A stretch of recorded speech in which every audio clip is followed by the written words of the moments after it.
GT Holidays. GT Holidays, South India's #1 travel brand. ரம்ஜானுக்கென்றே பிரத்யேக கலெக்ஷன்கள். ஆசியாவின் மிகப்பெரிய ஜவுளி சாம்ராஜ்யம் தி சென்னை சில்க்ஸ். வணக்கம் சார்.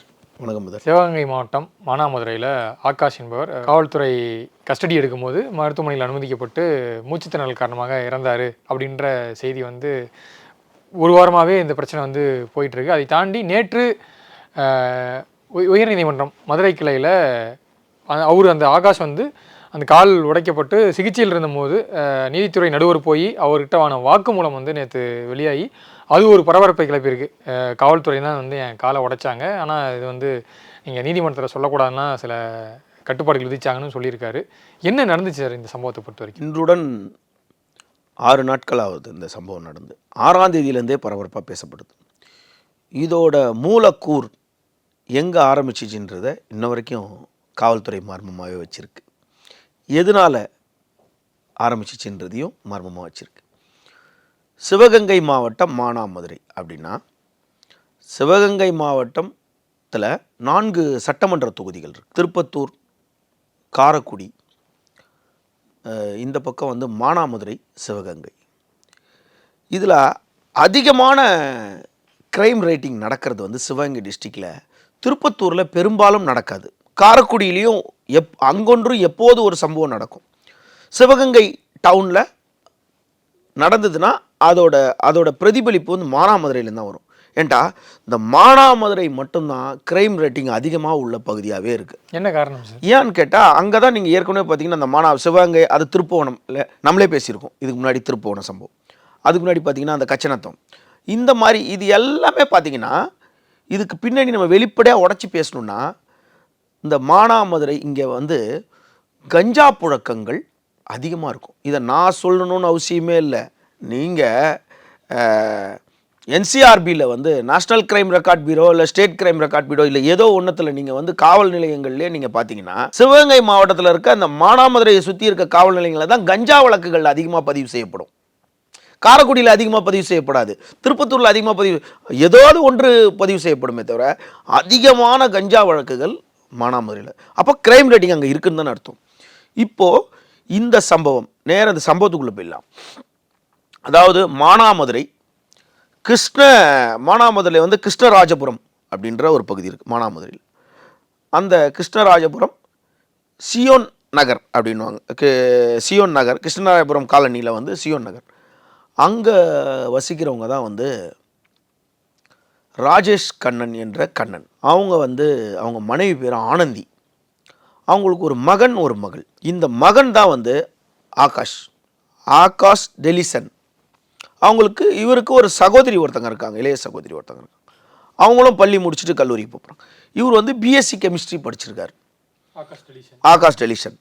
இவரோட தந்தை அந்த ராஜேஷ் கண்ணன்றவர் அதே பகுதியில் அந்த மானாமதுரை ரயில்வே கேட், மானாமதுரை உள்ளே என்ட்ரு பண்ணுறீங்க நீங்கள் போகும்போதே, பரமக்குடி இந்த பக்கம் போகும்போது மானாமதுரை லெஃப்ட்டில் போகும். சிவகங்கையிலேருந்து போகும்போதே உள்ளே போகும்போது ஃபஸ்ட்டு சிப்காட் காவல் நிலையம் வரும். சிப்காட் காவல் நிலையம் தாண்டின உடனே நீங்கள் சிப்காட் தாண்டினோட ரயில்வே கேட் வந்துடும். அது பக்கத்தில் அந்த இடத்துல அந்த மானாமதுரை அந்த ரயில்வே கேட் பக்கத்துலேயே மாட்டிறைச்சி கடை வச்சுருக்கார். யார்? ராஜேஷ் கண்ணன். மாட்டிறைச்சி கடை, பிரியாணியும் போடுறார். இதுதான் அவருடைய தொழில். பையன் நல்லா ஃபஸ்ட் கிளாஸ் ஸ்டூடெண்ட்டு அப்படின்னு அங்கே ஊரில் இருக்கவங்க எல்லாரும் சொன்னது தான் நம்ம சொல்கிறோம். இதில் இந்த பையனுக்கு அதிகமான ஒரு சமூக ஈடுபாடும் கொஞ்சம் அதிகமாகவே இருக்குது. ஏன்னா இப்போ தான் நம்ம நிறைய பேரை பார்க்குறோம்ல, இந்த இன்ஸ்டா, ஃபேஸ்புக்கெல்லாம் சில சோஷியல் ஆக்டிவிட்டீஸு, அங்கே போயிட்டு எதனா நல்லது பண்ணுறது, இங்கே போய் நல்லது பண்ணுறது, ஒன்று பப்ளிசிட்டியாக இருந்தாலும் ஏதோ ஒரு வகையில் ஒருத்தர் பலன் அடைகிறாங்க. அவங்களுக்கு ஒரு சுயலாபத்தில் பப்ளிசிட்டியாக இருந்தாலும் ஒரு பலன். இதை ஒரு சிலரை ஃபாலோ பண்ணியிருக்கான். அங்கே ஒரு சிலர் 2-3 பேர் அவங்க சகோதரி நேற்று அழுதுகிட்டே பேசும்போது அந்த எம்ஆர்ஜின்னு ஒருத்தர் வராரு. எம்ஆர்ஜி ஏதோ சம்திங் ஏதோ பேர். அவரை பார்த்து உங்களை மாதிரியே தான் இருக்கணும். அவங்கள ஒரு இளைஞர், அவர் சமூக தொண்டு பண்ணுறார், உங்களை மாதிரியே தான் இருக்கணும் அப்படின்னு தான் எங்கள் அண்ணன் சொல்லுவான் அப்படின்னு சொல்லி அவங்க சகோதரியில் ஆளுவோம். இங்கே இந்த கதையிலே வராத ஒரு நபரை நம்ம சொல்லணும்னா, அந்த மானாமதுரை மெயினில் 24 மணி நேரமும், அதாவது டாஸ்மாக் மதுபான விற்பனை ஒரு குறிப்பிட்ட நேரத்தில் தான் தமிழ்நாடு ஃபுல்லாக விற்பனை நடக்கும். ஆனால் அந்த பகுதியில் 24 மணி நேரமும் டாஸ்மாக் சரக்கு வந்து கிடைக்கும். தமிழ்நாட்டில் நிறையா பகுதியில் கிடைக்கும். பட் வந்து அதெல்லாம் வந்து ஒரு சில எல்லைக்கு உட்பட்டு காவல் நிலையத்தோட அந்த காவல் நிலையத்தில் இருக்க அதிகாரிகளை பொறுத்து அந்த இடத்துல டைட் பண்ணி சுத்தமாக எல்லா இடத்துலையும் கிடைக்கும். இந்த இடத்துல கிடைக்குமா? கிடைக்காது. இப்போ இங்கே மற்ற இடத்துல கிடைக்குமா? கிடைக்காது. எங்காவது ஒரு இடத்துல அந்த காவல்துறையோட அனுமதியோடு நடக்கும். இதில் மாற்று கருத்தே கிடையாது. இது எழுதப்படாத சட்டம் தான். ஒருத்தன் விற்கிறான்னா அது காவல்துறைக்கு தெரிஞ்சிடும். அப்போது அந்த பகுதியில் அதிகமாக மது விற்பனை வந்து எந்த நேரமோ சட்டத்திற்கு புறம்பா இரவு நேரமோ காலையில் நேரம் அப்படின்னு, அதாவது மது பிரியர்கள் அந்த பாலிசிலே வச்சுக்கிட்டா கூட 12 மணிக்கு கடை திறக்கிறாங்கன்னா 11 மணிக்கு கடை திறக்கிறாங்க, 12 மணிக்கு கடை திறக்கிறாங்கன்னா அரை மணி நேரத்துக்கு முன்னாடி பிளாக்ல வாங்கி குடிக்கிறவங்கலாம் இருக்கிறாங்கல்ல. அப்படின்னும் போது அந்த அரை மணி நேரத்துக்கு முன்னாடி அதே விலையாக இருக்குமா அப்படின்னா இருக்காது நிச்சயமாக. அப்போது 24 மணி நேரமும் ஒன்று நடந்துக்கிட்டு இருக்கு. அங்கே வந்து கார்த்தி அப்படின்ற ஒரு நபர் வந்து மது வியாபாரம் பண்ணிக்கிட்டே இருக்கார்.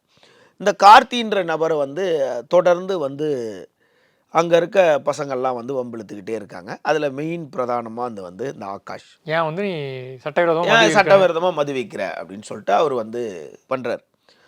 அப்போ அவர் அடிக்கடி என்ன பண்ணுவாங்க, எப்பயுமே இந்த மாதிரி நபர்களுக்கு காவல் நிலையத்தோட நேரடியாக ஒரு தொடர்பும் ஒரு ஆசிகளும் இருக்கும், ஆசீர்வாதம் இருக்கும், காவல் நிலையத்தோட ஆசீர்வாதம். அப்போ என்ன பண்ணுவாங்க, இவன் வந்து அடிக்கடி தொல்லை பண்ணிக்கிட்டே இருக்கான் அப்படின்னும் போது ஏற்கனவே இவர் மேலே 2-3 புட்டப் போடுறாங்க, வழக்குகள் 2-3 புட்டப் போடுறாங்க. ஏன்டா இது காவல்துறையிலேருந்து சொல்கிற ஸ்டேட்மெண்ட், இவர் மேலே வழக்கு இருக்குன்றத பப்ளிக் யாருமே சொல்லலை. மற்றபடி இவர் வந்து ஒரு ஹிஸ்ட்ரி ஷீட்டரு அந்த மாதிரி பெரிய வழக்கெல்லாம் காவல்துறை தான் சொல்லுது. ஹிஸ்ட்ரி ஷீட்டர்னா அப்படின்னா பல முறை சிறைக்கு போயிட்டு வரணும். இவர் இதுக்கு முன்னாடி போனதில்லை, இவர் சிறைக்கு போனதில்லைன்னு சொல்கிறாங்க. ஆக்சுவலாக பார்த்தீங்கன்னா இவர் மேலே 3 கஞ்சா வழக்குகளும் ஒரு கொலை முயற்சி வழக்கும் இருக்கிறதா சொல்கிறாங்க. யார்? காவல்துறை சொல்லுது, காவல்துறை சார்பில் ஊடகங்களை சொல்லுது. பட் அவங்க தரப்பில் பார்த்தா அந்த மாதிரி பிரச்சனை இல்லை அப்படின்னு. இப்போது இந்த பையன் இப்படியே கேட்டுக்கிட்டே இருக்கான். இப்படி ஒரு சின்ன இவன் மேலே ஒரு நோட்டட் பையன், நோட்டட்.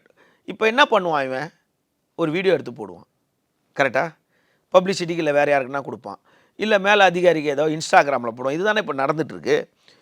இது இப்படியே அவர் மேலே ஒரு பேட் ஒப்பீனியன் வந்துக்கிட்டே இருக்குது.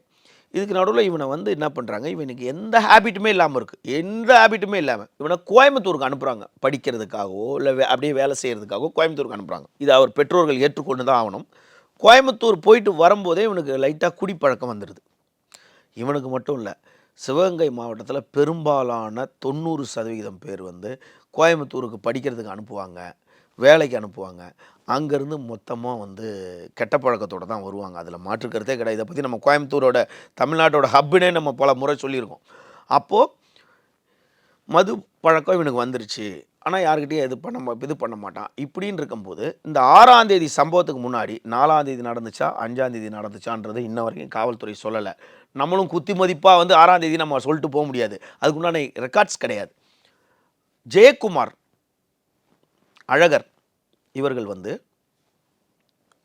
எல்லாருமே முன்ன பின்ன பழக்கமானவங்க தான் இவங்கள. ஒரே அதில் அழகர் வந்து இவர்களுடைய சமூகத்தை சார்ந்தவர், ஜெயக்குமார் மாற்று சமூகத்தை சார்ந்தவர்னு தான் தகவல் இருக்குது. இவங்க வந்து என்ன பண்ணுறாங்க, மது போதையில் இருக்கிறாங்க. அவங்கக்கிட்ட போயிட்டு இவங்க ஏதோ அவங்களும் மது வியாபாரம் பண்ணி இருந்திருக்காங்க. இவர் போய் கேட்டிருக்காரு. இவர்களுக்குள்ள பிரச்சனை நடந்ததாகவும் இவங்க 2 பேரும், அதாவது இவங்க 2 பேரையும் இவர் கூட இருக்க குணா அப்படின்ற ஒரு பையனும் ஆகாஷ் குணான்றவரும் அவங்கள வந்து வெட்டிட்டாங்க, கத்தி எடுத்துகிட்டு போய் வெட்டிட்டாங்க அப்படின்றது வந்து சிசிடிவி இருக்குது. இது ஒன்று தான் சிசிடிவி காட்சி. வெட்டுறது நம்ம சிசிடிவி நீங்களும் பார்த்துருப்பீங்க, அப்படியே ஒரு இருட்டு நேரத்தில் வெட்டிட்டு போகிற மாதிரி. வெட்டினது திறத்துனது அந்த கலவரம் அந்த ஸ்ட்ரகிள் தான் இருக்கே தவிர எந்த இடத்துல வெட்டு விழுந்ததுன்னு கிடையாது. உடனே என்ன பண்ணுறாரு, இந்த அழகர்ன்றவர் புகார் கொடுக்குறாரு, எங்களை வெட்டிட்டாங்களேன்னு. வெட்டிட்டானா இவனை தான் வெட்டிட்டோமே, அதுக்கப்புறம் நம்ம இங்கே வரக்கூடாதுன்னு இவனுங்க 2 அப்ஸ்காண்ட் ஆகிட்டானுங்க. யார்? இந்த குணாவும் இந்த ஆகாஷும் அப்ஸ்காண்ட் ஆகிடுறாங்க. அப்ஸ்காண்ட் ஆன உடனே இந்த போலீஸ் ஸ்பெஷல் டீம் என்ன பண்ணுது, உடனே ஒரு 10 பேர் வந்து அழகர்கிட்ட கம்ப்ளைண்ட் கொடுக்குறாரு. அழகர் கம்ப்ளைண்ட் கொடுத்ததா, அழகர் தான் கம்ப்ளைண்ட் கொடுக்குறாருன்றாங்க. கம்ப்ளைண்ட் கொடுத்த உடனே இது வரைக்கும் அந்த அழகர் ஜெயக்குமாரை காட்டவே இல்லை, புகார்தாரரை காட்டவே இல்லை. பட் அவங்க வெட்டாது பட்டிருக்கணும், அந்த வெட்டுக்காயத்தை காட்டியிருக்கணும். அப்போ வெட்டுக்காயத்தை எங்குமே ஒரு இடத்துல காட்டலைன்னா அது உண்மை இல்லைன்னு அர்த்தம். இது வந்து நீங்கள் எழுதப்படாத சட்டம் தான். காயத்தை காட்டலைன்னா அது உண்மை இல்லைன்னு தான் அர்த்தம். அப்படி தான் எடுத்துக்க முடியும். ஏஆர் போட்டுருவாங்க. டாக்டர்ஸ் கூட தான் ஏஆர் போடுவாங்க. அடித்து தாக்கணுன்னு ஏஆர் போட்டுருவாங்க. காயங்களை காட்டணும்ல. அப்போ இந்த புகார் அஜித் கேஸ் பேசணும்ல சார். ஆமாம், அதே மாதிரி தான் இதுவும் நடந்தது. இல்லை, இங்கே அப்படி தான் நடந்திருக்கு. இப்போ அழகர் வந்து புகார் கொடுத்துருக்காரு. அந்த புகார் அந்த இவங்களுக்கு தகராறு பண்ணும்போது இவர்கள் சமூகத்தை சார்ந்தவர், அதாவது அழகரும் நம்ம ஆகாஷ் சமூகத்தை சார்ந்த தேவேந்திர குல வேளாளர் ஒரு பெரியவர் அங்கே வந்து தடுத்திருக்காரு. இவர்களுக்குள்ள தடுத்து, ரெண்டு பேரும் எல்லாம் ஒன்று தானே தடுத்து மறுநாள் போய் அவர் பேசி அந்த வழக்கை அவர்கள் வாபஸ் வாங்கிட்டு இருக்காங்க. அழகர் கொடுத்த வழக்கை வந்து வாபஸ் வாங்கிட்டாங்க. வாபஸ் வாங்கிட்டதா தான் எல்லார் தகவலும் இருக்குது. இப்போ காவல்துறை மர்மமான முறையில் திரும்பவும் போயிட்டு வாங்கிட்டு வந்திருக்கலாம். ஆனால் இன்ன வரைக்கும் இந்த 6 நாளில் அழகர் ஜெயக்குமார் வெளியே காணும். அப்போ அழகருக்கு வந்து ஒரு காயப்பட்டிருந்தா இன்ஜுரிஸ் இருந்துச்சுன்னா அந்த இன்ஜுரிஸ் காட்டியிருக்கணும். இன்ஜுரிஸ் கிடையாது. அழகர் மருத்துவமனைக்கு போயிட்டாரு, அப்போ வீடியோ போட்டிருக்கணும். அப்போ கிடையாது. அப்போ அழகர் அப்ஸ்காண்ட் ஆகிட்டார். அழகர் ஏன் தாக்கப்பட்டார்? அப்போ அவங்கள சீனில் காட்டவே இல்லை. இவரை போலீஸ் தேடுறாங்க. தேடிக்கிட்டு இருக்கும்போது இவர் அப்ஸ்காண்ட் ஆகிடுறார். யார்? குணாவும் இவரும் அப்ஸ்காண்ட் ஆகிறார். குணா வந்து இவர் பட்டியல் சமூகத்திலே அவர் வேற ஒரு பிரிவை சார்ந்தவர் குணான்றவர். அதாவது குணாவை தேடுறாங்க. குணாவின் ஒரு கடையில் வேலை பார்க்குறார். குகன் அப்படின்ற ஒரு கடையில் வேலை பார்க்குறார் குணா. அவர் வந்து பட்டியல் சமூகத்தை சார்ந்தவர். அவர் வேற ஒரு பிரிவை சார்ந்தவர் அந்த குகன்றவர். குணாவை பிடிக்கிறதுக்காக அந்த குகனை அரெஸ்ட் பண்ணிடுறாங்க. போலீஸ் எடுத்துகிட்டு போயிடுறாங்க. இந்த ஆகாஷை வந்து வீட்டுக்கு வராங்க. வந்து இதெல்லாம் அவங்க தாய் தந்தை சொன்னது, நீதிபதி முன்பு சொன்னது. இந்த மாதிரி பையன் வந்துட்டானா எங்கன்னு கேளு, பிடிச்சிட்டா மாவு கட்டு தான், அப்புறம் குன்றும் ஆள் இருக்க மாட்டான் அப்படின்லாம் மிரட்டினதாகவும், குன்றுவேன் மிரட்டினதாகவும், மாவு கட்டு போட்டுருவேன்ற மிரட்டினதாகவும் இவங்க தாய் தந்தையே சொல்லியிருக்காங்க. அவங்க தந்தையோட ஸ்டேட்மெண்ட்டில் என்ன சொல்கிறாரு அப்படின்னா, என்னையும் அவங்க அம்மாவையும் கூட்டிகிட்டு போய் என்னை கொண்டு போய் வச்சுட்டாங்க. வச்சுட்டு எனக்கு நைட்டு ஃபுல்லாக வச்சுட்டு மறுநாள் காலையில் உன் பையன் பிடிச்சிட்டாயா, நீ கிளம்பு, உன் பையனை நாங்கள் பிடிச்சிட்டோம் போன்னு சொல்லிட்டு என் பையனை பிடிக்க சொல்லி என்னை அனுப்பிட்டாங்க. கொஞ்ச நேரம் பொறுத்து என் மனைவிக்கு அன்று சாயந்தரம் ஃபோன் வருது, உங்கள் பையனுக்கு வந்து காலில் அடிபட்டிருக்கு, நீங்கள் வாங்க அப்படின்னு கூப்பிட்றாங்க. அப்போ வர சொன்னோன்னே நாங்கள் சிவகங்கை ஜிஹெச்சுக்கு போயிட்டோம். அது 6ஆம் தேதியா சார்? இது மறுநாள் 6ஆம் தேதி 7ஆம் தேதி சிவகங்கை ஜிஹெச்சுக்கு போயிட்டோம். சிவகங்கை ஜிஹெச்சுக்கு போன உடனே சிவகங்கை ஜிஹெச்சில் காணோம். ஆக்சுவலாக இவங்க சிவகங்கை ஜிஹெச்சில் தான் வச்சுருந்தாங்க. இதில் மிகப்பெரிய குளறுபடி இருக்குது. காவல்துறை ஸ்டேட்மெண்ட்டில் மானாமதுரை ஆஸ்பத்திரியில் வச்சுட்டு சிவகங்கை ஜிஹெச்சிலேருந்து மதுரை ராஜாஜி அரசு மருத்துவமனைக்கு போனதாக காட்டுது. ஆனால் இந்த பையன் கொடுத்துருக்க ஸ்டேட்மெண்ட்டில் அந்த ஸ்டேட்மெண்ட் தான் வெளியாகிடுச்சு ஜட்ஜிக்கிட்ட கொடுத்தது. அப்போ அதில் என்ன சொல்லியிருக்கேன், நான் சிவகங்கை மருத்துவமனையில் இருந்துட்டு நான் நேராக வந்து சிவகங்கை ரோட்டில் இருக்க மருத்துவமனைக்கு கண்ணை கட்டிட்டாங்க. அப்போ இவங்க தந்தை என்ன சொல்கிறாரு, இவங்களை வெளியே நீங்கள் போங்க, அவங்க பையனை பிடிச்சாச்சுன்னு சொல்லிட்டாங்க. உடனே அவங்க தாயாரை வந்து கொஞ்ச நேரம் பொறுத்து மறுநாள் ஃபோன் வருது, அவனுக்கு ட்ரெஸ் எடுத்துகிட்டு வாங்க அப்படின்னு சொல்லும்போது, அப்போ அவங்க பையனுக்கு காலில் அடிபட்டிருக்கு அப்படின்னு சொல்கிறாங்க. உடனே என்ன அப்படின்னு பார்க்கும்போது, நாங்கள் போகிறோம், ஜிஹெச்சில் ஆளை காணோம், அங்கே சொல்ல மாட்டேன்ட்டாங்க, என் பையன் எங்கே இருக்காருன்னே சொல்ல மாட்டேன்ட்டாங்க. உடனே அங்கே இங்கே அல்லாடினோடனே கடைசியில் வந்து மதுரையில் இருக்காருன்னு தகவல் கிடைக்குது. உடனே நாங்கள் மதுரை ஜிஹெச்சுக்கு போய் பார்த்தா அதுக்கு முன்னாடியே அவரை வந்து ரிமாண்ட் ப்ராசஸ்க்கு எடுத்துகிட்டு போயிட்டாங்க. அதாவது முதல் ஒரு விஷயம்னா, போலீஸ் வந்து பிடிக்கிறாங்க, பிடிச்ச உடனே போலீஸ் கஸ்டடி இங்கே பிடிச்சிட்டு நீதிபதி முன்பு ஆஜர்படுத்தி அங்கே கொண்டு போகிறது ஒன்று இருக்குது. நீதிபதிக்கு இன்ஃபார்ம் பண்ணுறாங்கன்னு வச்சுக்கோங்க. உதாரணத்துக்கு அவர் ரொம்ப பாதிக்கப்பட்டிருக்கு உடல்நிலை, அவரை மருத்துவமனையில் வச்சுருக்கோம், சரி நான் நேராக வந்து ஸ்டேட்மெண்ட் எடுத்துக்கிறேன் அப்படின்னு அங்கே வந்து அவர் ரிமாண்டு கையெழுத்து போட்டாங்கன்னா judicial custody, police custody, judicial. இப்போ இந்த பையன் ஜுடிஷியல், நீங்கள் ஃபஸ்ட்டு சொன்ன மாதிரி போலீஸ் கஸ்டடியில் சாகலை, ஜுடிஷியல் கஸ்டடியில் செத்துருக்கான். கரெக்டுங்களா? ஏன்னா அப்போ வந்து மேஜிஸ்ட்ரேட் வந்து நேரில் ஹாஸ்பிட்டலில் வந்து ஆமாம், ஜுடிஷியல் கஸ்டடி 14 நாள் ரிமாண்டு அந்த ப்ராசஸில் வச்சுட்டாங்க. இப்போ இவரை வந்து அங்கே போகும்போது அந்த பையன் அவங்க அம்மா கிட்ட சொல்கிறான், அங்கே இருக்க ஏதோ அவங்க அப்பா என்ன சொல்கிறாரு, அங்கே ஃபோனை வாங்கி எங்கள் அம்மா கிட்ட அவங்க பேசினா, அவங்க அந்த மருத்துவமனையில் விட மாட்டேன்ட்டாங்க உள்ள. ஏன்ட்டா ப்ரிசனர் வார்டுனா வந்து மருத்துவமனையில் இருக்காங்க, டாக்டர் போலீஸ் மட்டும் தான் அலவுடு, நீங்கள் யாரையும் போய் பார்க்க முடியாது. அதுவும் இந்த பையன் இப்போ தான் போயிருக்கான், உடனே அலோவ் பண்ண மாட்டாங்க. எதனா ட்ரெஸ்னா கூட வெளியே கொடுக்கணும், இல்லை பையனுக்கு பால் பழம் வாங்கி கொடு எதனா கூட வெளியே தான் கொடுக்கணுமே தவிர இவங்க வெளியே தான் இருக்கணும். அப்போ உள்ளேருந்து அவங்க யார் மூலியமோ ஒருத்தங்கிட்ட பேசினதா அவங்க அப்பா சொல்கிறார். அப்போ என்ன சொல்கிறாங்க, அம்மா இந்த மாதிரி அந்த பையன் என்ன சொல்கிறான், இந்த ஜெயக்குமார் அழகர்ன்றவங்க யாருன்னா மானாமதுரை ஜீவா நகர் பகுதியை சேர்ந்தவங்க. இவங்க வந்து அவங்கக்கிட்ட நாங்கள் சண்டை போட்டோம். அந்த பையன் ஒத்துக்கிறான், நாங்கள் சண்டை போட்டோம், ஆனால் அவங்களுக்கு எதுவும் பெரிய காயங்கள்லாம் இல்லை. நாங்கள் கத்தி எடுத்துகிட்டு போய் சண்டை போட்டு நாங்கள் அங்கேருந்து தனியாக வந்துட்டாங்க. இவங்க வந்து எங்கே வந்துட்டாங்கன்னு கேட்டால், அது பக்கத்தில் கிளாங்காட்டூர் கருவேல மர அந்த இடத்துல நாங்கள் இருக்கும்போது அங்கே வந்து அங்கேருந்து ஒரு வழி ஒன்று இருக்குது, வேலூர் முருகப்பாஞ்சான் ரோட்டில் வந்து அந்த வழியாக போலீஸ் வந்து எங்களை பிடிச்சிட்டாங்க. 10 பேர் மஃப்டியில் வந்து 10 பேர் சீருடை இல்லாமல் வந்து எங்களை பிடிச்சி எங்களை வந்து நேர கொண்டு வந்தோடனே எங்கள் எனக்கும் குணாவுக்கும் துணியை கண்ணில் கட்டிட்டு ஒரு வண்டியில் வந்து என்ன தனியாக அவனை தனியாக வண்டியில் ஏற்றிட்டு என் கூட 4 பேர் வந்துட்டு என்னை கட்டிட்டு என்னை கீழே கொண்டு வச்சுட்டு என் காலை வச்சுட்டு ஒரு ஈர சாக்கை வந்து காலில் சுற்றுனாங்க. கீழே ஒரு 2 கல் மேலே ஒரு கல்லை வச்சு என் காலை உடச்சிட்டாங்க. நான் ஐயோ உயிர் போகிற நிலையில் கத்துனதுக்கு அப்புறம் தான் என்னை அங்கேருந்து கொண்டு போயிட்டு மருத்துவமனையில் சேர்த்தாங்க.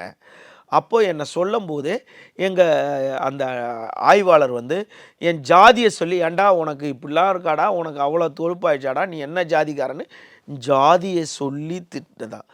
இதை வந்து நான் சொல்லலை, ஜட்ஜு வந்து SC/ST ஆக்டில் பதிவு செய்ய சொன்னது காரணமே இதுதான். ஜாதி பேரை சொல்லி திட்டினதுக்காகவே. அதுக்கு முன்னாடி அவங்க தந்தையை கூட்டிகிட்டு போகும்போதே அவரை ஜாதி சொல்லி திட்டிருக்காங்கன்றது அவங்க தந்தை மூலமாகவே ஊடகங்களில் வெளியாச்சு. அப்போது இதுக்கு நடுவில் இவர் அங்கே கொண்டு போய் வச்ச உடனே இந்த பையன் கன்ஸ்ட்ரக்ஷன் ஸ்டேட்மெண்ட் வாங்குறதுக்காக உடனே மறுநாளே வந்து குணாவை என்ன பண்ணிட்டாங்க, ராமநாதபுரம் சிறையில் அடைச்சிட்டாங்க. பட் குணா வந்து ராமநாதபுரம் சிறையில் தான் இருக்கான்றதையே அவங்க ஃபேமிலிக்கு தெரியல. அவங்க எங்கன்னு அலைஞ்சிக்கிட்டே இருக்கிறாங்க. இப்போ அந்த குணாவை பிடிச்ச உடனே அவனோட முதலாளி அந்த குகன் இருக்கார்ல, குணா வந்து பெயிண்டிங் வேலை செய்கிற நபர். அப்போ அவனுக்கு பெயிண்டிங் கான்ட்ராக்டர் அந்த குகன் இருக்காப்புல, அவர் வந்து வேற ஒரு இதில் ஒரு விஷயம் என்னன்னா, 2 பேர் குகன். குணா பணிபுரிந்த அந்த பெயிண்டிங் கான்ட்ராக்டர் பேர் குகன். இந்த டீமில் இருக்க ஆய்வாளர் பேரும் குகன். சார்பு அவர் வந்து திருப்புவனம் காய்வாள் ஆய்வாளர்னு சொல்கிறாங்க, ஸ்பெஷல் பிரேம்ன்றாங்க, மானாமரை ஏதோ ஒருத்தன் ஆய்வாளர்.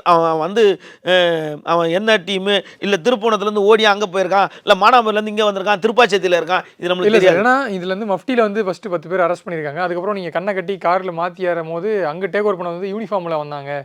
யூனிஃபார்ம்ல வந்து ஒரு 4 போலீஸ் தான் வந்து எங்களை காரில் ஏற்றினாங்க. அது சும்மா லாண்ட் ஆர்டர் சும்மா போலீஸ் வந்திருப்பாங்க, எஸ்கார்ட் வந்திருப்பாங்க, வண்டி டிரைவர் வந்திருப்பாங்க. இவங்க ஸ்பெஷல் டீம் யூனிஃபார்ம். அதாவது ஸ்பெஷல் டீம்னா இவங்களை அப்புறம் வருவோம் இவங்களை பற்றி. அதாவது என்ன பண்ணுறாங்க, இதில் வந்து திலீபன் ஒருத்தர் பேர், 2 பேர் தான் முக்கியமாக இவங்க குற்றம் சாட்டுறதே வந்து ஆய்வாளர் குகன், சார்பு ஆய்வாளர் திலீபன். இவர்கள் 2 பேரையும் அரெஸ்ட் பண்ணணும் அப்படின்றது தான் இவங்களோட கோரிக்கை. வெயிட்டிங் லிஸ்ட்டுக்கு மட்டும் மாற்றிருக்காங்க. வெயிட்டிங் லிஸ்ட்டுனா அடுத்து இவங்க ரிமாண்டு தான் வச்சுக்கிங்களேன். ஏன்டா CBCID கிட்ட போயிடுச்சு. இதுக்கு நடுவில் இந்த பையன் இந்த குணாவை ராமநாதபுரம் சிறைக்கு அனுப்பிச்சோன்னு தான் குகனை வெளியே விடுறாங்க. இப்போது அவங்க தாயார்கிட்ட ஃபோனில் தகவல் அழுகுறான். அவங்க தாயார் அங்கேருந்தே பேசினதாகவும், அம்மா இந்த மாதிரி ஆயிடுச்சு அப்படின்னு சொல்லிட்டு இவங்களும் உடைகள்லாம் கொண்டு போய் கொடுத்து இவங்க அங்கே தான் இருக்கிறாங்க. மறுநாள் என்ன பண்ணுறாங்க, திடீர்னு பார்த்தா காவல்துறையிலேருந்து, ஏன்டா அந்த பிரிசனர் வார்டுக்குள்ளே யாரும் போக முடியாதுல்ல, அந்த டைமில் மூச்சுத்திணறல் ஏற்பட்டுச்சு, அதனால் இறந்துட்டார் அப்படின்னு சொல்லிட்டு தகவலை வெளியே சொல்கிறாங்க. தகவலை வெளியே சொன்னோன்னே இங்கே வந்து இவங்க உறவினர்லாம் கொந்தளிக்க ஆரம்பிச்சிட்டாங்க. என் பையன் நேற்றே சொன்னான், இந்த மாதிரி இது பண்ணிட்டாங்க. அதுக்கு முதல் நாளே என்ன பண்ணுறாங்க, அதுக்கு முதல் நாள் தான் வந்து மானாமதுரை குற்றவியல் நீதித்துறை நடுவர் அவர் வந்து சிவகங்கை அரசு மருத்துவமனைக்கு தான் சென்று ஸ்டேட்மெண்ட் வாங்குறாரு. நல்லா கேட்டோம்னா சிவகங்கை அரசு மருத்துவமனைக்கு தான் ஆகாஷ் டெலிசனிடம் வாக்குமூலம் வாங்குறாரு. மறுநாள் வந்து இந்த ராஜாஜி மருத்துவமனைக்கு வந்தோடனே இறந்துடுறாங்க. இப்போது 2 கேஸ். ஃபஸ்ட்டு வந்து அழகர் கொடுத்த கேஸில் அரெஸ்ட் பண்ணிட்டாங்க. பட் அழகர் தான் கேஸை வாபஸ் வாங்கிட்டாங்கன்றாங்கல்ல, அப்போ போலீஸ் எதுக்கு அடித்து இவனை கொண்டு போய் வச்சாங்கன்னு தெரில. அப்போ GHலே வந்து நீதித்துறை நடுவர் சிவகங்கை GHல வாங்கிட்டாங்க. சிவகங்கையிலேருந்து இவங்க மதுரைக்கு மாற்றிருக்காங்க. ஒருவேளை சிவகங்கையிலேருந்து மதுரைக்கு வரும்போது, ஏன்னா நான் இவ்வளோ சொல்லி நீ ஜட்ஜிக்கிட்ட உண்மையை சொல்லிட்டியாடா, ஏன்னா அவன் ஜட்ஜிக்கிட்ட உண்மையை சொல்லிட்டான்ல, ஏன்னா அதான் நேற்று ரிலீஸ் ஆயிருக்கு மதுரை ஹைகோர்ட் பெஞ்சில். இவ்வளோ சொல்லி நீ உண்மையை சொல்லிட்டியாடா, நான் அடித்தேன்னு சொல்லக்கூடாது. எப்பயுமே காவல்துறை எதுக்கு கண்ணை கட்டினாங்க அப்படின்னா, யார் காலை உடைச்சாங்கன்னு தெரியக்கூடாதுன்றது தான். அதாவது கால் உடைச்சாங்கன்னே இல்லை, பாத்ரூமில் கீழே விழும்போது யார் பாத்ரூமில் தள்ளி விட்டாங்கன்னு தெரியக்கூடாது. இப்போ அவங்க பாஷைக்கே போயிடலாம். இப்படியே இருக்கும்போது மூச்சு திணறல் வந்து இறந்துட்டார். மூச்சு திணறல் அப்போ ஜிஹெச்லேருந்து ஒரு மல்டி ஸ்பெஷல், இதுவே பெரிய ஜிஹெச், அரசு சிவகங்கை அரசு மருத்துவக் கல்லூரி மருத்துவமனையிலேருந்து நீங்கள் ராஜாஜி அரசு மருத்துவமனைக்கு மதுரை கொண்டு போகிறீங்க. மதுரையிலேயும் வந்து அங்கே இருக்கிறாரு, மதுரையில் வந்து அங்கே இருந்து இறந்துடுறாரு. சரி, ஒரு சின்ன சந்தேகம். நீங்கள் சொல்கிறீங்களா கண்ணை கட்டிட்டு ஏன் காலை அடித்து உடைக்கிறாங்கன்னா யார் அடித்தாங்கன்னு தெரியக்கூடாதுன்ட்டு? அடித்து கையை உடைச்சவங்களே தோளில் கை போட்டு வருவாங்க. யாரா அடித்தது ஒன்று, ஏன்டா இப்படி பண்ணுற, ஒழுங்காக இருக்கக்கூடாதா, இப்படிலாம் நடந்துருக்கு. சார், போய் மேஜிஸ்ட்ரேட் சொல்லும் போது அதிகபட்சமாக என்ன சார் சொல்லுவாங்க? ட்ரீட்மெண்ட் கொடுக்க சொல்லுவாங்க. அது அதிகபட்சம் என்ன சொல்லுவாங்க சார்? ஏன்னா இந்த கால் உடைக்கிறது உடைச்சவங்க வர மாட்டாங்க எப்பயுமே. சில பேர் இதை நியாயப்படுத்தி பேசுறவங்களும் இருக்காங்க. இந்த போக்சோ வழக்கெல்லாம் கைதானாங்க, பெண்கள் விஷயத்தில் ஏதாச்சும் சிறுமிஷம் பண்ணி அரெஸ்ட் ஆனாங்கன்னா, இப்போ கோயம்புத்தூர் சமூகத்தில் கூட அந்த குற்றவாளிக்கு வந்து கால் உடைச்சி கூப்பிட்டு வந்தாங்க நீதிமன்றத்தில். கால் உடைச்சதுன்னு சொல்ல தெரியல, கீழே விட்டாங்க, பாத்ரூமில் வலிக்கு விட்டாங்க. அதே மாதிரி நீங்கள் பார்த்தீங்கன்னா 2018, 2019, 2017, 18, 19 காலகட்டத்திலாம் உயர்நீதிமன்றமே வான் பண்ணுச்சு. என்ன இவ்வளோ தூரம் மனித உரிமை, ஆர்டிஐ யாரோ போட்டாங்க, எத்தனை பேர் கால் கை உடஞ்சிருக்குன்னு. ஏன்னு கேட்டால் சிறைக்கு வரும்போதே கை கால் உடஞ்சி தான் வருவாங்க. ஃபஸ்ட்டு ஒரு கை, அப்போ திருந்துறானான்னு பார்ப்பான், இல்லை ஒரு கை ஒரு கால், ரெண்டாவது காலை உடைப்பாங்க, மூணாவது வந்து கால் உடைப்பாங்கன்னு சொன்னதே தப்பு. பாத்ரூமில் வலிக்கு 3 வாட்டி விழுவாங்க, 4வது வாட்டி அந்த காலோட கிண்ணம் இருக்குல்ல இந்த பக்கம், அதை உடைச்சதுக்கப்புறம் அவங்களால கால் சரியாக எப்பயுமே பதியாது. இன் ஃப்யூச்சரே அவங்க அப்படி சப்பக்குன்னு தான் குதிரை மாதிரி தான் அவங்க போய் ஆகணுன்ற ஒரு சூழ்நிலை. ஒரு கட்டத்தில் சரி இது காவல்துறைக்கு கலங்க வருதுன்னு அதை பிரேக் பண்ணாங்க. இப்போது இந்த சிவகங்கை மானாமதுரை காவல்துறை தான் வந்து அரசுக்கு கெட்ட பேர் ஏற்படுத்துறது, காவல்துறைக்கே கலங்கத்தை ஏற்படுத்துறது. இப்போ தான் திருப்புவனத்தில் ஒன்று லாக்அப் டெத்துன்னு ஒன்று ஆகி தண்டனை வரப்போகுது. இதுக்கு முன்னாடி சாத்தான்குளம், அதுவே இந்த மாதம் ஜட்ஜ்மெண்ட்டே இன்னும் வரப்போகுது, இன்னும் விரைவில் ஜட்ஜ்மெண்ட்டே இருக்குது. இப்போ இது போன்ற சூழ்நிலையில் அந்த நீங்கள் சொல்கிறது வந்து அந்த வழியில் தான் அடிச்சிருக்காங்க. மீன் சிவகங்கை ஜிஹெச்சிலிருந்து மதுரை வழியில் தான் ஏதாச்சும் நடக்கிறதுக்கான நம்ம பார்க்கல, வாய்ப்புகள், தரவுகள் இல்லை, குற்றச்சாட்டு எதுவும் இல்லை. அவன் இங்கே நல்லா இருந்திருக்கான், அந்த ஹாஸ்பிட்டல் போகும்போது இறந்துருக்கான். அப்போ அங்கே இறந்த உடனே மூச்சு திணறல் வந்து இறங்குற வயசு அவனுக்கு இல்லை, வயசானவங்களும் கிடையாது. ஏதோ ஒரு பெரிய பேட் ஹேபிட் இருந்தாலும் பரவாயில்ல. அதில் அவன் என்ன சொல்கிறான், ரத்தம் எடுத்தாங்க, ரத்தம் எடுக்கும்போது நீ என்னடா போலீஸ் ரத்தம் எடுத்தாங்க, போலீஸ் சில விஷயங்கள் பண்ணுவாங்க, இந்த கிரைம் அக்யூஸ்டுக்கிட்ட உண்மையை வர வைக்கணும், பயமுறுத்துவாங்க, இந்த மாதிரி ஒன்று ஊசி போடுறேன்டா அப்படின்னு பயமுறுத்தினா உண்மையை வர வைப்பான். சில பேர் அடிக்கி பயந்து எல்லாத்தையும் கக்கிடுவான். இப்படிலாம் சில ஃபஸ்ட்டில் degree, second degree, third degree இப்படிலாம் ட்ரீட்மெண்ட் பண்ணுவாங்க. அப்போ உனக்கு ஏதோ ஒன்று மெசேஜ், ஏதோ ஒரு பயமுறுத்தி இருக்கலாம், அதை வந்து நடந்திருக்கலாம். ஆனால் 10 பேர் வந்தாங்கன்னு தெளிவாக சொல்லிட்டாரு. இப்போது இந்த அவன் இறந்ததுக்கு உடனே அவங்க தந்தை வந்து சென்னை உயர்நீதிமன்ற மதுரை கிளையில் வந்து வழக்கை பதிவு செய்கிறாரு, ஒரு வழக்கை தாக்கல் செய்கிறாரு. என் பையன் இறந்து போயிட்டார், உடனடியாக இவங்களை கைது செய்யணும் அப்படின்னு நடவடிக்கை எடுத்தோன்னே அடுத்த செகண்டே மாவட்ட இவங்க என்ன பண்ணுறாங்க, ப்ரொட்டஸ்ட்டில் உட்காடுறாங்க. அவர் இறந்துட்டாருன்னு தெரிஞ்சோன்னே அவங்க ஊர் ஜனங்கள் எல்லாமே என்ன பண்ணுறாங்க, அந்த மதுரை ராமநாதபுரம் பைபாஸில் வந்து சீனியப்பா நாடார் மஹால்னு ஒரு இடம் இருக்குது, ஒரு 4-வே பைபாஸ் தான். அந்த பைபாஸில் வந்து அங்கே உட்காந்துடுறாங்க ப்ரொட்டஸ்ட்டுக்கு. உட்காந்தோன்னா ஃபஸ்ட் நாள் மட்டும் அவங்க தந்தை வராங்க, அப்போ அவங்க தாயார் வரல. 2வது நாள் அவங்க தாயார் வராங்க, தாயார் அவங்க தங்கையெலாம் வராங்க. அன்னைக்கு வந்த உடனே முதல் ஸ்பாட்டுக்கு அடுத்த செகண்டு அவர் ஃபஸ்ட்டு பேட்டி கொடுக்குறாரு. இங்கே இந்த மாதிரி எங்கள் தலைவர் திருமாவளவன் வரணும், அவர் வரணும், திருமாவளவன் வரணும், திருமாவளவன் வரணுன்றாரு. உடனே இவர் போகிறாரு, திருமாவளவன் போகிறாரு, போயிட்டு பேட்டி கொடுத்தாரு. அதை நம்ம பார்த்துருப்போம். பல அமைப்புகள் அங்கே போயிடுச்சு. போன உடனே என்ன ஆயிடுச்சு, கண்டினியூ ஆகிடுச்சு ப்ரொட்டஸ்ட்டு. அப்போ ஒரு கட்டத்துக்கு மேலே என்ன பண்ணிட்டாங்க, இந்த அத்தியாவசிய வண்டியை மட்டும் அனுப்பிச்சிட்டாங்க, பால் வண்டி, தண்ணி வண்டி, ஸ்கூல் கூட இதை மட்டும் அனுப்பிச்சிக்கிட்டே இருந்தாங்க. ஆனால் அதுவே தப்பு தான்னா கூட அவங்க வேறு தன்னோட நியாயத்தை எப்படி கேட்குறதுன்னு தெரியாமல் ஒரு பக்கம் ஃபுல்லாக அடைச்சிட்டாங்க. அதுக்கப்புறம் என்ன ஆயிடுச்சு, இந்த நிமிஷம் நம்ம பேசிகிட்டு இருக்க நிமிஷம் வரைக்கும் அங்கே ப்ரொட்டஸ்ட் நடந்து தான் இருக்குது. இப்போயும் ஒரு 150 பேர் அங்கே உட்காந்து தான் இருக்காங்க. பகலில் எல்லாம் வேலைக்கு போயிடுறாங்க, நைட்டில் வந்து எல்லாம் அந்த இடத்துல ப்ரொட்டஸ்ட் பண்ணிடுறாங்க. ஒரு வேளை மட்டும் தான் போயிட்டுருக்கு, ஒன் சைடு மட்டும்தான் இப்போது வண்டிகள் போக்குவரத்து ரெண்டுமே போயிட்டுருக்கு.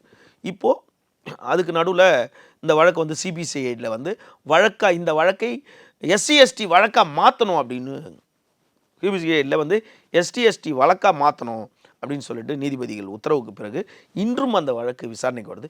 அப்போ நேற்றே அவங்க கண்டிச்சிருக்காங்க நீதித்துறையில் வந்து மாண்புமிகு நீதியரசி வந்து அவங்க வந்து உங்களுக்கு போராடுறதுக்கு உரிமை இருக்குது, பட் அதுக்காக அடுத்தவங்களுக்கு இடைஞ்சலாக இருக்கக்கூடாது. அப்புறப்படுத்திடுவோம். நீங்கள் வந்து மானாமரை பழைய பேருந்து நிலைய பக்கத்தில் நீங்கள் அமைதியான வழியில் உங்களோட போராட்டத்தை தொடருங்க. இங்கே பொது இதில் நிப்பாட்டுங்க. ஆனால் இது வரைக்கும் லாக்அப் பண்ணணுன்ட்டு வழக்குன்னு பதிவு பண்ணல. இது லாக்அப் பண்ணல, ஜுடிஷியல் கஸ்டடி தானே. அதாவது இதில் என்னென்னா உடனடியாக ஃபஸ்ட்டு போனது யார், முதல் போனது யாருன்னா அந்த பகுதி எம்எல்ஏ தமிழரசி அவங்க போயிருக்காங்க. ரெண்டாவது வந்து அமைச்சர் பெரிய கருப்பன் போயிட்டு அன்றைக்கி நைட் அவங்க கூட உட்காந்து பேசுகிறாரு. நாங்கள் நடவடிக்கை எடுக்கிறோம், முதல் நாளைக்கு சொல்கிறோம் அப்படின்னு எம்எல்ஏ பேசுகிறாங்க. முதல் மாவட்ட இவர் தான் போயிருக்காரு, பெரிய கருப்பன் அமைச்சர் தான் போயிருக்காரு. அங்கே உட்காந்து பேசின வீடியோக்கள்லாம் இருக்குது.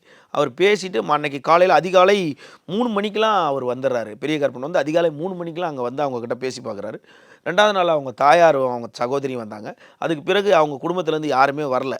பட் அவங்களாம் இங்கே இல்லை. பட் வந்து அந்த சமூகத்தை சார்ந்தவங்க அவங்க தான் அந்த இடத்துல ப்ரொட்டஸ்ட் பண்ணிக்கிட்டே இருக்காங்க. அந்த இடத்துல தொடர்ந்து மானாபுரை, கிருஷ்ணராயபுரம், பழைய பேருந்து நிலையம் அங்கே வந்து இன்ன வரைக்கும் அந்த கார்த்தின்றவர் கைது செய்யலை.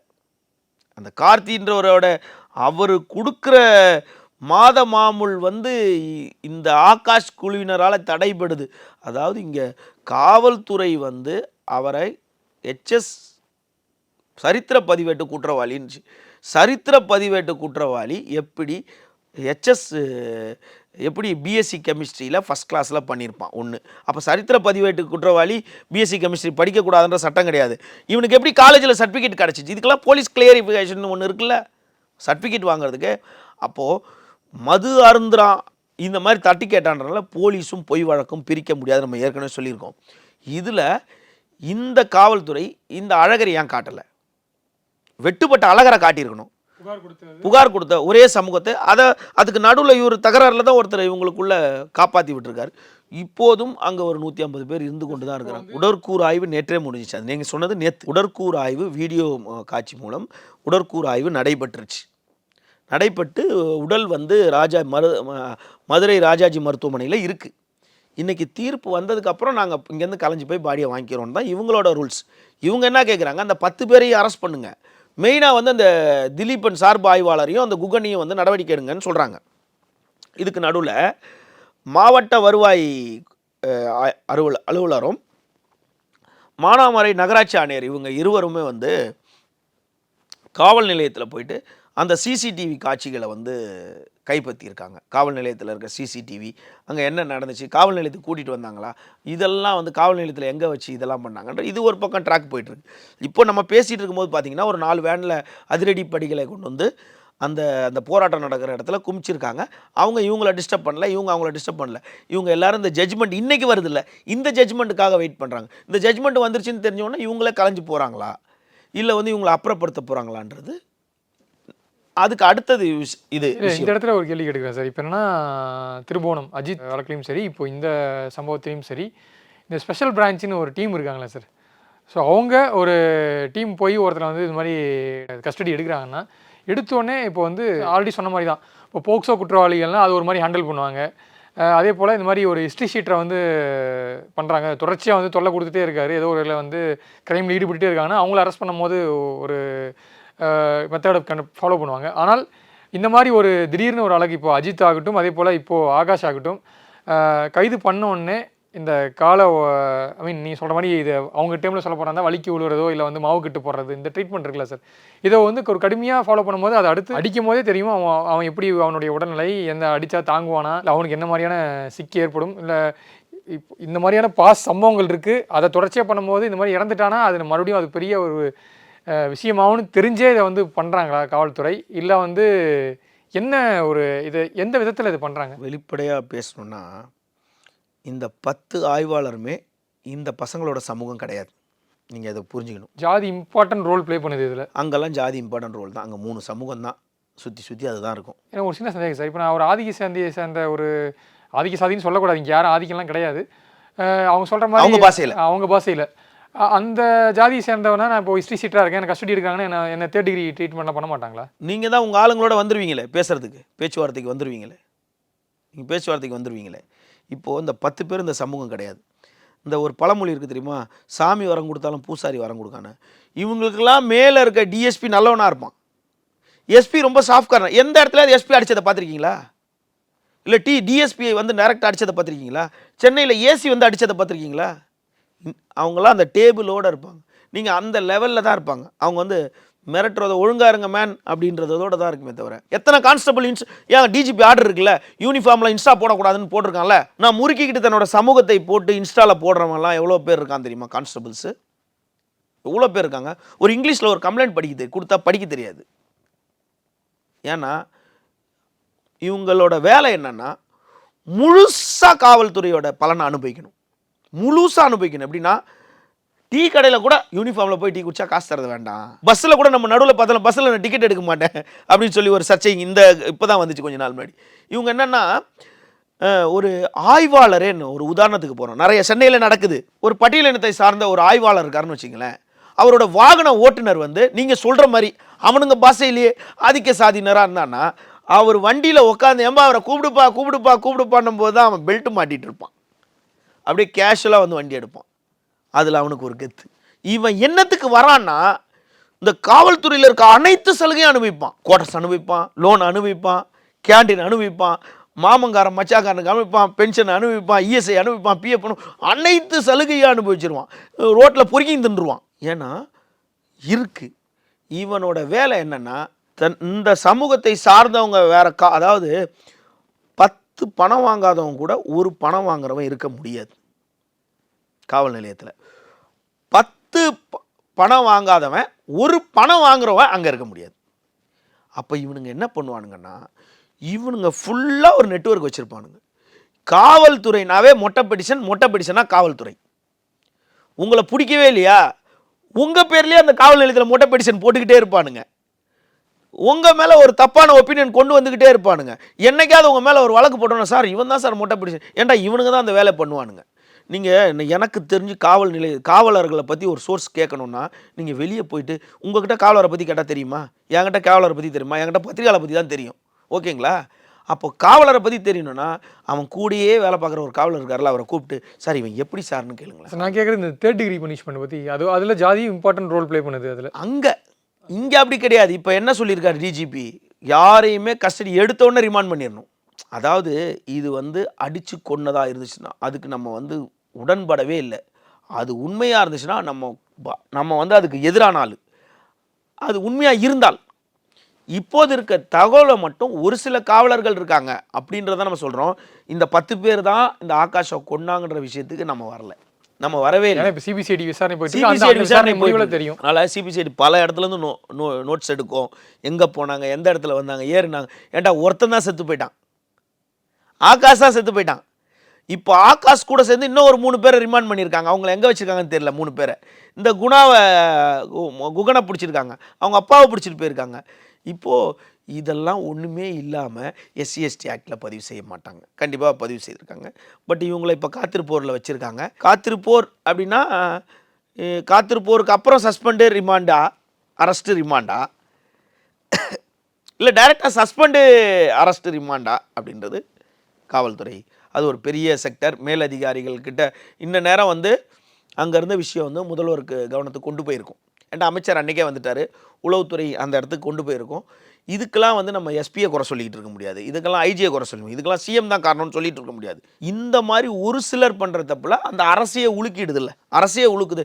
அப்போது இவர்கள்லாம் அந்த ஏற்கனவே திமுக ஆட்சி காலத்தில், கலைஞர் ஆட்சி காலத்திலேயே என்ன பண்ணாருங்க, முன்னாடி ஒரு 3 கம்யூனிட்டி மெஜாரிட்டியாக இருக்கான். அந்த 3 கம்யூனிட்டியை சார்ந்தவங்களும் அந்த ஏரியாவில் இருக்கவே மாட்டாங்க, அந்த லிமிட்லேயே டிபார்ட்மெண்ட்டில் ஐஆர் ஆஃபீஸரில் இருக்க மாட்டாங்க.